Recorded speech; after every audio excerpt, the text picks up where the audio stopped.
अच्छी और सच्ची खबरों में सबसे पहले बात चैत्र नवरात्र की कर लेते हैं, जिसका आज दूसरा दिन है। आज मंदिरों में मां ब्रह्मचारिणी के जयकारों की गूंज सुनाई दी। ब्रह्म का अर्थ होता है तपस्या और चारिणी यानी कि आचरण करने वाली। इस प्रकार ब्रह्मचारिणी का अर्थ हुआ तप का आचरण करने वाली। इनके दाहिने हाथ में जबकि माला और बाएं हाथ में कमंडल रहता है। आज देश भर के मंदिरों में भक्त मां ब्रह्मचारिणी की पूजा करने पहुंचे। दिल्ली से लेकर लखनऊ तक और नैनीताल से लेकर कांगड़ा तक भक्त मां का गुणगान करते नजर आए। देखिए कैसी रही देश भर के मंदिरों में रौनक।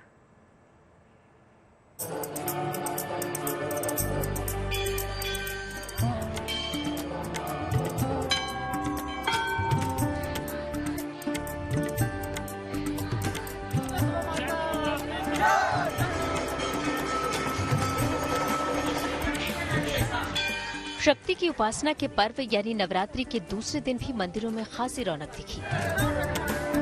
आलम ये रहा कि सुबह से ही मंदिरों के बाहर भक्तों की लंबी लंबी कतारें लग गईं। दिल्ली के प्रसिद्ध झंडेवाला मंदिर में भी कुछ ऐसा ही नजारा दिखा। वहां दर्शन के लिए पहुंचे भक्त लाइन में खड़े होकर अपनी बारी का इंतजार करते नजर आए। फिर भक्तों की मौजूदगी में माता झंडेवालान की भव्य आरती हुई और भोग लगाया गया। चाहे नवरात्रि का दूसरा दिन हो या पहला दिन या दिन कोई भी हो, कहते हैं माँ की पूजा करने से, आराधना करने से शक्ति मिलती है। इस वक्त मैं दिल्ली के प्रसिद्ध झंडेवालान मंदिर में मौजूद हूँ। बात अगर हम झंडेवालान मंदिर की करते हैं तो यहाँ पर आम दिनों में भी आपको श्रद्धालुओं का एक हुजूम मिलेगा। सुबह से ही जब मंदिर के कपाट खुलते हैं और देर रात तक जब आखिरी आरती होती है और माता को भोग लगाया जाता है, तब तक लाखों की संख्या में रोजाना यहाँ श्रद्धालु पहुँचते हैं। और बात अगर नवरात्रों की करें, वो भी चैत्र नवरात्रों की, तो यहाँ पर श्रद्धालुओं का जो उत्साह है और उनके बीच जो उमंग है माता के दर्शन करने को लेकर, वो दोगुना हो गया। इसी तरह दिल्ली के छतरपुर मंदिर में सुबह की शुरुआत शंख और घंटी की ध्वनि से हुई।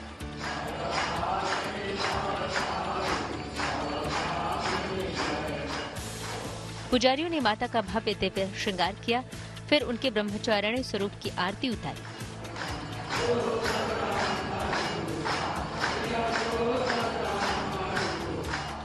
मां के दर्शन को पहुंचे भक्तों ने हाथ उठाकर जयकारे लगाए तो सभी दिशाएं गूंज उठी।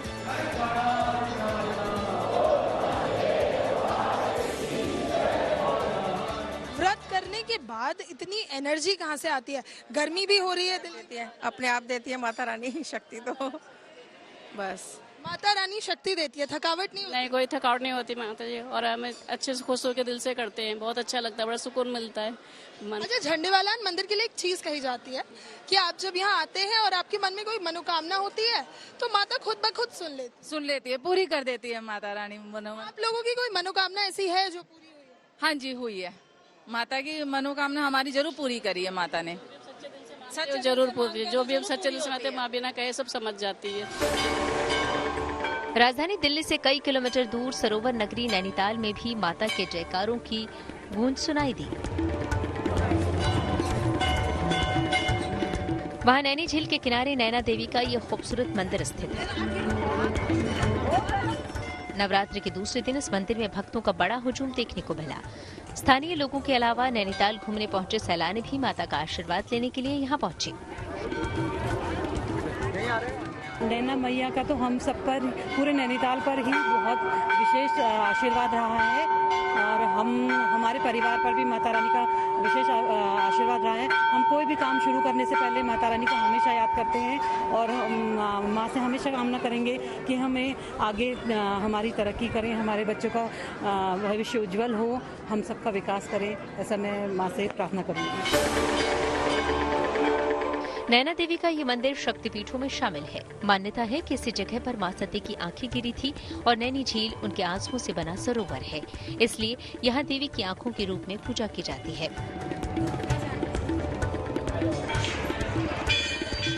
देवभूमि उत्तराखंड के बाद रुख करते हैं हिमाचल का, जहाँ कांगड़ा में मां का बेहद सुंदर और अलौकिक दरबार सजा हुआ है। कुदरत की गोद में स्थित माता का ये ब्रजेश्वरी धाम शक्तिपीठों में से एक है। यूं तो ब्रजेश्वरी धाम में पूरे साल श्रद्धालुओं का तांता लगा रहता है, मगर नवरात्र पर यहाँ की रौनक देखने लायक होती है। तभी तो मां ब्रह्मचारिणी की आराधना के खास दिन भक्तों में गजब का उत्साह दिखा।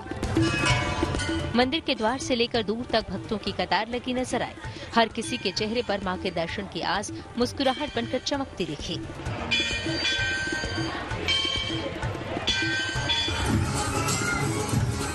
लखनऊ के बड़े काली जी मंदिर में भी दिन रात भक्तों का तांता लगा रहा। कहते हैं तब की देवी ब्रह्मचारिणी यहाँ पहुँचे अपने सभी भक्तों की मुराद पूरी करती हैं। माँ को प्रसन्न करने के लिए वैसे तो गीत संगीत भी होता है, आप लोग सब एक साथ हैं तो कोई 2 लाइन सुनाइए। तूने मुझे बुलाया शेरा वालिए, मैं आया शेरा वालिए हो, तूने मुझे बुलाया शेरा वालिए, मैं आया शेरा वालिए।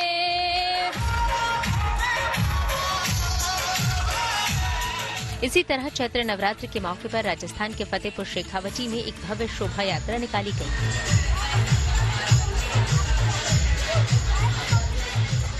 साथ ही रंगोली बनाकर माता का स्वागत किया गया।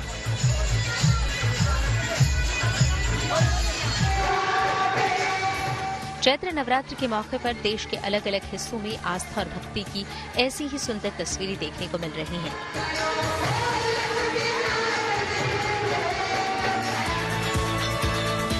आस्था और भक्ति के ये रंग रामनवमी तक यूं ही बिखरे रहेंगे। दिल्ली से नीतू झा, लखनऊ से शिल्पी सेन, कांगड़ा से अशोक रैना के साथ फतेहपुर शेखावटी से राकेश गुर्जर की रिपोर्ट। Good news today. तो आज दूसरा नवरात्र और कल तीसरा। नवरात्र के तीसरे दिन यानी कि कल मां चंद्रघंटा की पूजा होती है।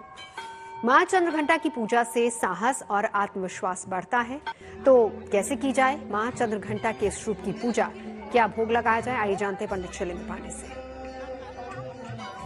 देखिए, नवरात्रि का तीसरा दिन साधना करने पर आपको भय से मुक्ति देता है और अपार साहस प्रदान करता है। इस दिन नव दुर्गा के तीसरे स्वरूप के रूप में मां चंद्रघंटा की उपासना की जाती है।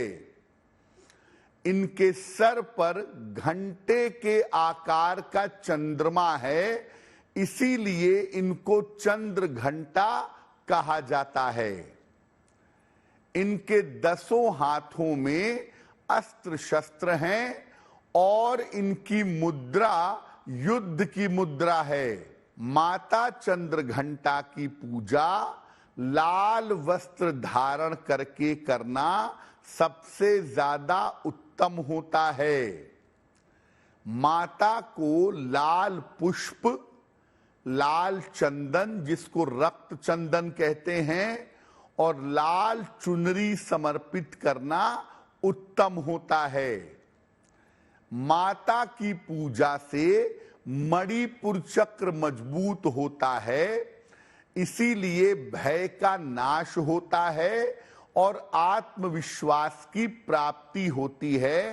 मन, दिल और दिमाग मजबूत होता है। नवरात्रि के तीसरे दिन माता को दूध या दूध से बनी मिठाई का भोग लगाना चाहिए। इसे स्वयं भी ग्रहण करना चाहिए और दूसरों को भी देना चाहिए। ऐसा करने से एट प्रेजेंट में, वर्तमान में जो दुख चल रहा है, वर्तमान में जो समस्या चल रही है, वो समस्या दूर हो जाएगी। और चलिए अब आपको लिए चलते हैं अयोध्या, जहां रामनवमी को लेकर तैयारियां अब अपने अंतिम दौर में हैं। इस साल रामनवमी का ये पर्व धूमधाम से मनाया जाएगा। बहुत खास भी है क्योंकि 17 अप्रैल के दिन भव्य राम मंदिर के गर्भगृह में विराजमान रामलला का दोपहर ठीक 12 बजे सूर्य तिलक होने वाला है। इस सूर्य तिलक का सफल ट्रायल भी हो चुका है। ये सूर्य तिलक कैसे किया जाएगा दिखाते हैं आपको।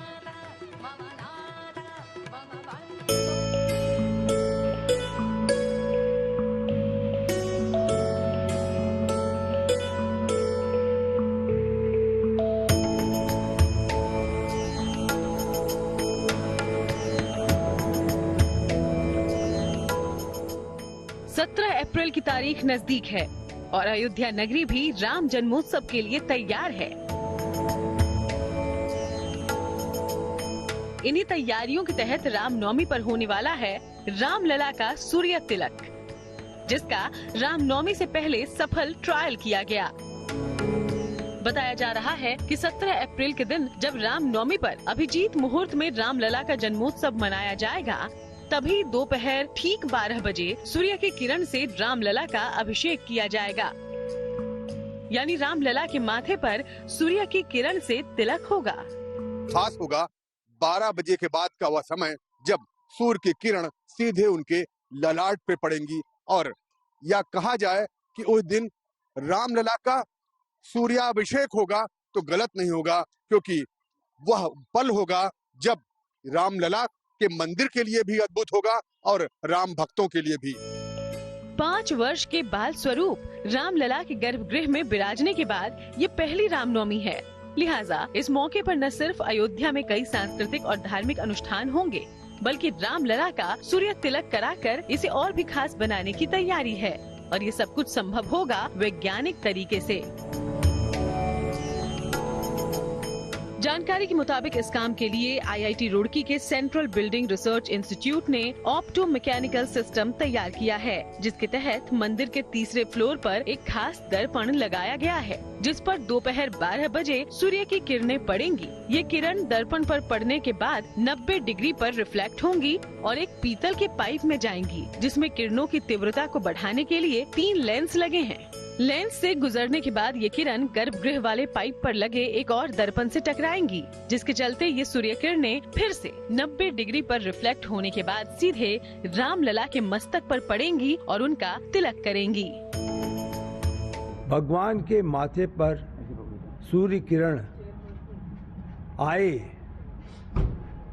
पड़े, सूर्य किरण जो है वो सीधे गर्भगृह में पहुंचे, इसका पूरी तरीके से कार्य चल रहा है। वैज्ञानिक भी हैं। इस ऐतिहासिक पल का देश दुनिया में मौजूद करोड़ों राम भक्त गवाह बन पाए। इसके लिए 100 LED स्क्रीन के जरिए इस सूर्य तिलक का लाइव प्रसारण किया जाएगा। ये विचार जरूर है, कोई निराश न जाए, सबको दर्शन हो। तो अभी तक 4 लाइनों में हो रहे थे, अब सोच रहे हैं क्या 7 लाइनों में चलाकर हो सकता है। विचार हो रहा है। एक बहुत ही नाजुक पहला रामनवमी है और सम्मान से काम हो, सबका हमारा आपकी इज्जत बची रहे। इसके अलावा भी राम जन्मोत्सव को भव्य बनाने के लिए तरह तरह के फूलों और रंग बिरंगी लाइट से मंदिर को सजाया जाएगा। और तो और रामलला के खास पोशाक, आभूषण और भोग का भी इंतजाम है। अनुमान है कि रामनवमी पर करीब 25 से 30 लाख लोग अयोध्या पहुंच सकते हैं। इन राम भक्तों के आने जाने, खाने पीने, ठहरने और सुरक्षा का भी इंतजाम किया गया है, ताकि रामनवमी के इस आयोजन को हर्षोल्लास के साथ मनाया जा सके। अयोध्या से Banvir Singh, good news today. और अब आपको एक ऐसी खबर दिखाते हैं जो आपके स्वास्थ्य से जुड़ी है। हर साल देश और दुनिया में बड़ी संख्या में लोग मुंह के कैंसर के कारण अपनी जान गंवा देते हैं। आमतौर पर लोग इस बीमारी को शुरुआती दौर में पहचान नहीं पाते हैं। जब ये अपने अंतिम स्टेज पर जाती है तब लोगों को इसके बारे में जानकारी हो पाती है, लेकिन तब तक काफी देर हो चुकी होती है। मगर अब ऐसा नहीं होगा, क्योंकि IIT कानपुर के केमिकल इंजीनियरिंग विभाग के प्रोफेसर जयंत कुमार सिंह और उनकी टीम ने ये खास डिवाइस तैयार की है, जो कि टूथब्रश के आकार की है। कैंसर की पहचान करने के लिए इस टूथब्रश जैसे डिवाइस को मुंह के अंदर घुमाना होगा, जिसके बाद इसमें लगे AI सेंसर और कैमरे मुंह के अंदर की तस्वीर खींचकर संस्थान के बनाए ऐप में शेयर करेंगे, जिससे कैंसर की मौजूदगी का पता चल पाएगा। बड़ी बात यह है कि इस डिवाइस के जरिए ओरल कैंसर की जांच के लिए टिश्यू लेने की जरूरत नहीं पड़ेगी और इसकी रिपोर्ट भी जल्दी ही मिल जाएगी। इसी के चलते इस खास डिवाइस को मुख परीक्षा नाम दिया गया है, जिसके जरिए करीब 5 लाख तक टेस्ट किए जा सकते हैं। इस डिवाइस को बनाने वाले प्रोफेसर जयंत ने बताया कि इसकी कीमत 50,000 से 1 लाख रुपए तक होगी। इतना ही नहीं, इस डिवाइस का इस्तेमाल कैंसर विशेषज्ञ डॉक्टर ही नहीं बल्कि साधारण मेडिकल स्टाफ भी कर पाएगा। बताया जा रहा है कि मुंह के कैंसर का पता लगाने वाली इस डिवाइस का ट्रायल बड़े पैमाने पर किया जा चुका है। कानपुर के कैंसर अस्पताल के साथ ही प्रदेश के बड़े अस्पतालों और छोटे चिकित्सा केंद्रों में भी इसका परीक्षण हो चुका है, जिसमें पूरी तरह से सफल पाई गई है। ICMR यानी कि Indian council of medical research की एक रिसर्च में इस बात का जिक्र है कि देश में रोजाना 2000 लोग तंबाकू की लत या फिर तंबाकू उत्पादों के सेवन से होने वाली बीमारियों से जान गंवाते हैं। सालाना ये आंकड़ा 13 लाख मौतों तक पहुंच जाता है। रिसर्च के आंकड़े ये भी बताते हैं कि तंबाकू या तंबाकू से बनने वाले उत्पाद जैसे कि सिगरेट, बीड़ी, खैनी, गुटखा आदि का इस्तेमाल किया जाता है, जो कि देश में ओरल कैंसर का सबसे बड़ा कारण है। वहीं देश में होने वाले कैंसर की बीमारियों में सबसे ज्यादा मामले भी इसी ओरल कैंसर के सामने आए हैं। ज्यादातर मामलों में लोगों को इसकी जानकारी नहीं होती और कई मामलों में लोग इन्हें नजरअंदाज भी कर देते हैं। हालांकि अब इस डिवाइस के जरिए शुरुआती दौर में ही मुंह के कैंसर का चंद मिनटों में ही पता लगाया जा सकेगा। प्रोफेसर जयंत कुमार के मुताबिक 3 महीनों के भीतर इस खास डिवाइस के बाजार में आने की उम्मीद भी है। इसको करीबन हम लोग पिछले 5 साल से कोशिश कर रहे हैं और कई जनरेशन ऑफ डिवाइस बनाए हैं और फिलहाल हम लोगों ने जो फाइनल डिवाइस बनाया है वो इस तरह से दिखता है। इस तरह से दिख रहा है। ये टूथपेस्ट की तरह है और ये मुंह में ऐसा जाएगा और इसके जो कैप्चर करेगा इमेज, उसके एनालिसिस होकर आपके मोबाइल में आ जाएगी। तो करीबन 2 से 3 मिनट में आपको इमेज आ जाती है। इसकी खास जो प्रॉपर्टी है, जो इसकी बात है, वो ये है कि ये प्री कैंसर मतलब कैंसर जो इसके स्टेट से पहले का जो स्टेट है, इसके बारे में बता सकता है कि किस स्टेट में है। और इसका जो आप लोगों ने सोचा इसके बारे में, वो कई ढंग से सोचा, क्योंकि मेन चीज ये है कि अभी जो एनालिसिस है उसमें केमिकल्स भी यूज होते हैं और दिक्कत ही होती है अगर टिश्यू निकाला जाता है तो पेशेंट जो है वो भाग जाते हैं। और इसमें ऐसा है कि आप कहीं भी प्राइमरी हेल्थ केयर में आप चेक कर सकते हैं, कोई स्पेशलिस्ट की रिक्वायरमेंट नहीं होगी। और हमारे पास ओरल कैंसर स्पेशलिस्ट या ऑन्कोलॉजी वाले ये सब कम मिलते हैं, तो इसलिए ऐसा डिवाइस बनाने की जरूरत थी जहाँ पे ये आम नर्स भी यूज कर सकते। तो इसलिए इसको सोचा गया इसके बारे में। तो हम लोगों ने अपने यहीं पे आसपास देखे थे कि जो हमारे जो असिस्टेंट थे या जो वर्कर्स थे, उनमें से कई डेथ ऐसे हुए कि डिटेक्शन के बाद 3 महीने के अंदर ही उनकी मौत हो गई। तब हमें लगा कि कुछ तो किया जाए, क्योंकि डिटेक्शन ही सबसे बड़ा इंपॉर्टेंट हो जाता है। पहले ही अगर डिटेक्ट हो जाए तो फिर आप भी कुछ कर सकता है। एक बार डिटेक्ट अगर ऑलरेडी स्टेज क्रॉस कर गया तो हम कुछ कर नहीं सकते। फिर सिर्फ मार्केट के लिए ऑलरेडी 2-3 कंपनीज जो हैं वो हमारे साथ जुड़ गई हैं। तो मेरा मानना है कि 3 महीने के अंदर ये हम लोग टेक ट्रांसफर कर देंगे और उसके बाद इस साल के अंत तक तो मार्केट में आ जाना चाहिए। ये ऑलरेडी पेटेंट फाइल हो चुका है। और प्राइस के बारे में ये है कि चूंकि ये कॉस्ट मिनिमाइज करने की कोशिश कर रहे हैं, मेरा मानना ये है कि ये 50 से 1 लाख के बीच में शायद मार्केट में आएगा। पर ये खास बात ये है कि इस एक डिवाइस से आप हजारों टेस्ट कर सकते हैं। आगे बढ़ते हैं। कल गणगौर का त्योहार मनाया जाएगा। ये पर्व सुहागिनें अपने पतियों की लंबी उम्र के लिए मनाती हैं, उनके लिए उपवास करती हैं। पारंपरिक परिधानों में सजी धजी महिलाएं पूरे विधि विधान के साथ मां गबर यानी कि पार्वती की उपासना करती हैं। राजस्थान के फतेहपुर शेखावटी में गणगौर से पहले ही महिलाओं में उत्साह और उमंग अभी से छाने लगी है।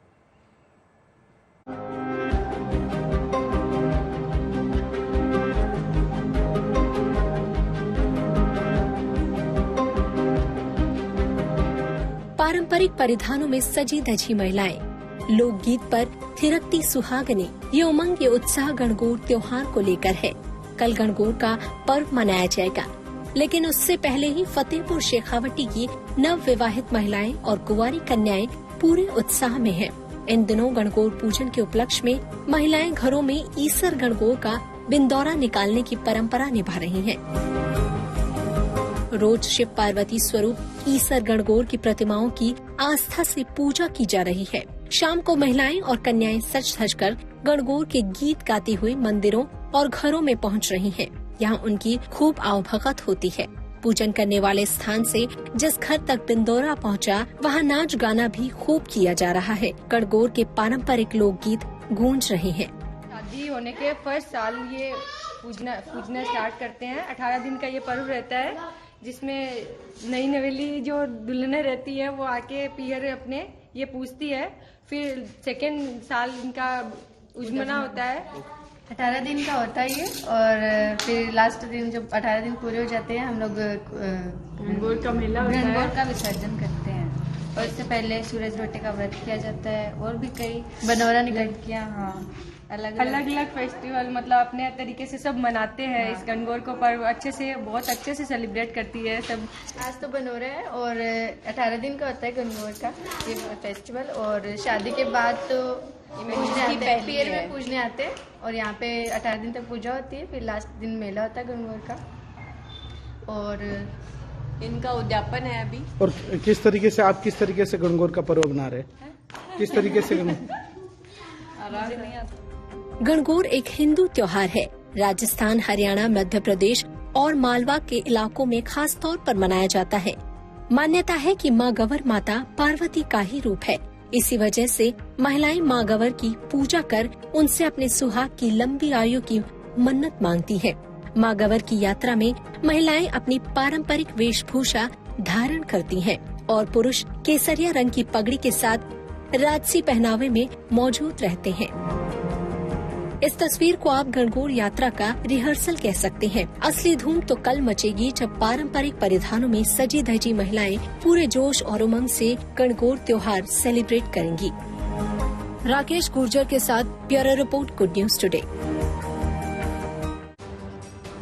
खबरें सच्ची होनी चाहिए, अच्छी खुद ब खुद लगती हैं। Navjot Randhawa signing off. आप सुनते रहिए गुड न्यूज, देखते रहिए गुड न्यूज टुडे।